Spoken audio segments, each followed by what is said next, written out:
प्रणाम साथियों, मिशन प्रेरणा उत्तर प्रदेश प्रेरक प्रदेश के इस शैक्षिक वीडियो में आप सभी का एक बार पुनः स्वागत है। साथियों, हमारे शिक्षण कार्य में रोचकता आए तथा सभी बच्चे उत्साह के साथ सीखें, इसके लिए शिक्षण योजना यानी टीचिंग प्लान हमारे लिए सहभागी बन सकता है। तो आइए शुरू करते हैं आज का यह शैक्षिक वीडियो। शिक्षण योजना क्या है, कैसे बनाएं।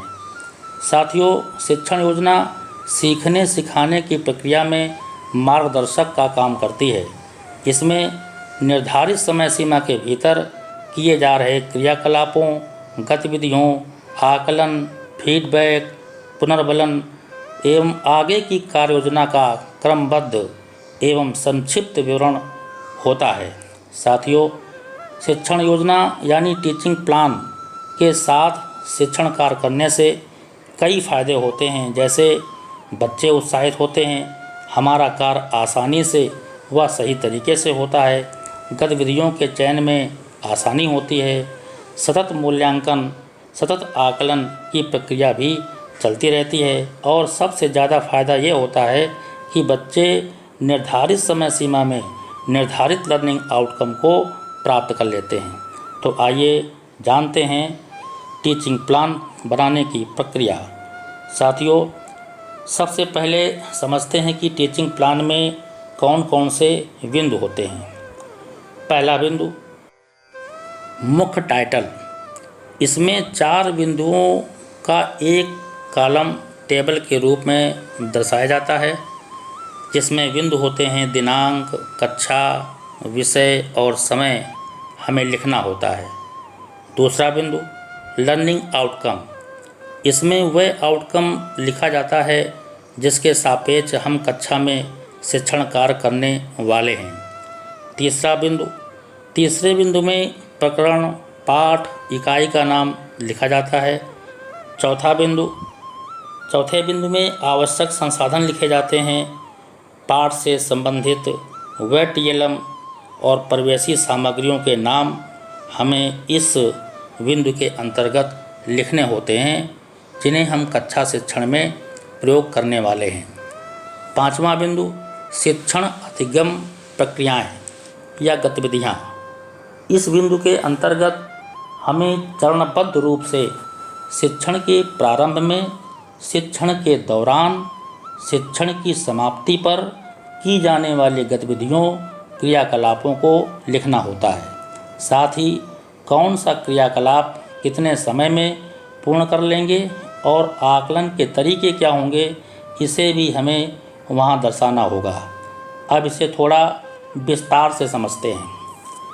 चरण नंबर 1, शिक्षण के प्रारंभ में यहाँ उन बिंदुओं को लिखना चाहिए जिन पर चयनित लर्निंग आउटकम से संबंधित बच्चों के पूर्व ज्ञान को जानने के लिए बातचीत या गतिविधियां करेंगे। साथ ही बच्चों के पूर्व ज्ञान को बेस मानते हुए चयनित लर्निंग आउटकम पर रोचक ढंग से प्रस्तावना प्रस्तुत करेंगे। चरण नंबर 1 की समय सीमा 5 मिनट होगी, अर्थात शिक्षण के प्रारंभ के अंतर्गत जो चीज़ हम लिखेंगे, जो करेंगे, कराएंगे, वो 5 मिनट के भीतर हमें करना होगा। तथा इसमें आकलन के तरीके बच्चों से बातचीत, प्रश्नोत्तरी, कक्षा कार्य हो सकते हैं। चरण नंबर 2, शिक्षण के दौरान यहाँ उन गतिविधियों, प्रयोगों या कक्षा कार्यों को लिखा जाएगा जिन पर हम बच्चों के साथ क्रियाकलाप करने वाले हैं। इसमें कार्य का स्वरूप भी लिखना होगा, जैसे बच्चे कब जोड़ी या समूह में अभ्यास करेंगे। यहाँ हम उन प्रश्नों को भी लिख सकते हैं जो बच्चों से हम करेंगे। ये चरण सामान्यतः 20 से 25 मिनट का होगा, जिसे आप अपनी गतिविधियों के आधार पर नियोजित कर सकते हैं। उदाहरण के लिए, जैसे हिंदी की कक्षा में कोई पाठ पढ़ाना है तो उसके लिए शिक्षक द्वारा पाठ का आदर्श वाचन 5 मिनट का समय, बच्चों द्वारा पाठ का सस्वर वाचन करना 5 मिनट का समय, पाठ की व्याख्या करना व उसके अनुसार गतिविधि कराना इसके लिए 15 मिनट का समय। इस चरण के आकलन के तरीके हो सकते हैं: अभ्यास कार्य के द्वारा अवलोकन, बच्चों द्वारा दिए गए प्रश्नों के उत्तर देना, गतिविधियों में बच्चों की सहभागिता द्वारा, या फिर बच्चों की कापियों का अवलोकन। चरण नंबर 3, शिक्षण की समाप्ति पर।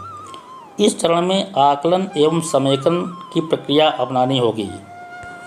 यहाँ ये सुनिश्चित करेंगे कि बच्चों ने चयनित लर्निंग आउटकम को किस सीमा तक प्राप्त कर लिया है। इसके लिए हम बच्चों से प्रश्न भी कर सकते हैं। इस चरण की समय सीमा 5 से 10 मिनट तक हो सकती है। साथ ही आकलन के तरीके अवलोकन या प्रश्नोत्तरी हो सकती है। प्रदत्त गृह कार्य असाइनमेंट। इस बिंदु के अंतर्गत पढ़ाए गए पाठ के सापेक्ष बच्चों को क्या गृह कार्य देंगे, हमें उसे यहाँ पर लिखना होगा। शिक्षण योजना पर शिक्षक का स्व आकलन एवं आगामी योजना। इस बिंदु के अंतर्गत अधिगम प्रक्रिया व बच्चों के सीखने पर टिप्पणी करके स्व आकलन करेंगे। बच्चों को दिए जाने वाले सकारात्मक फीडबैक को भी यहाँ पर दर्शाएंगे। साथ ही आकलन में उभर करके आई गई कमजोरियों को ध्यान में रखते हुए आगे की कार्य योजना बनाएंगे और भविष्य में निष्पादित करेंगे। साथियों, इस प्रकार पूरा टीचिंग प्लान 7 बिंदुओं पर समाहित करना होगा। इसका एक बार पुनः हम समराइज कर देते हैं। पहला, मुख्य टाइटल टेबल। दूसरा, चयनित लर्निंग आउटकम। तीसरा, प्रकरण, पाठ या इकाई का नाम। चौथा, आवश्यक संसाधन। पाँचवां, शिक्षण अधिगम प्रक्रियाएं या गतिविधियां। छठवां, प्रदत्त गृह कार्य। और सातवां, स्व आकलन एवं आगामी योजना। साथियों, सभी शिक्षकों को अपने विषय से संबंधित सभी लेसन्स से चयनित लर्निंग आउटकम के सापेक्ष टीचिंग प्लान तैयार करके शिक्षण कार्य करना है। विषय में पाठ से संबंधित टीचिंग प्लान के नमूने शिक्षण संग्रह हस्त पुस्तिका के भाग 6 में परिशिष्ट खंड में पेज नंबर 134 से 178 तक दिए गए हैं, जिनके आधार पर टीचिंग प्लान तैयार किए जा सकते हैं। साथियों, आशा करते हैं कि आप लोगों को टीचिंग प्लान क्या है और कैसे बनाएंगे, इस संदर्भ की जानकारी इस वीडियो के माध्यम से प्राप्त हो गई है। मिलते हैं एक नए वीडियो के साथ। तब तक आप हस्त पुस्तिकाओं का अध्ययन करते रहें, उनसे अपनी तारतम्यता बनाए रखें। नमस्कार, धन्यवाद।